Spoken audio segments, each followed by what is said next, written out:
I think every thing is not in our hands. நம்ம வந்து pursue பண்ணணும்னு ஆசைப்பட முடியும். பட் ரைட் ஆப்பர்ச்சுனிட்டிஸ் நம்மளை தேடி வரணும். அதை நம்ம எவ்வளோக்கு எவ்வளோ சீரியஸாக எடுத்துக்கிறோமோ. இப்போ ஒரு பாட்டு வந்தது, அந்த ஒரு பாட்டு நம்ம கரெக்டாக கொடுத்ததுனால அதுக்கப்புறம் இப்போ வரைக்கும் பாட்டு வந்துட்டுருக்கு. இந்த ஒரு படம் வந்தது, இந்த ஒரு படத்தை நம்ம கரெக்டாக கொடுத்துருந்தோம்னா இதுக்கப்புறம் படம் வரும் கண்டிப்பாக. ஆனால் நம்ம அதை கரெக்டாக நம்ம கரெக்டாக பொசிஷனிங்னு ஒரு வார்த்தை இருக்குது ப்ரோ இந்த இண்டஸ்ட்ரியில். So it's not everybody can be தேர்.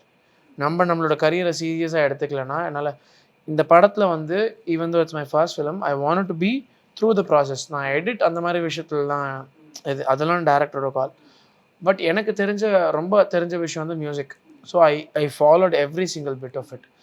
நான் படத்தை வந்து ஒரு 3 தடவை பார்த்துருப்பேன். ரிலீஸ் மியூசிக் வந்ததுக்கப்புறம். அதுக்கு முன்னாடியுமே நிறைய தடவை பார்த்தேன்.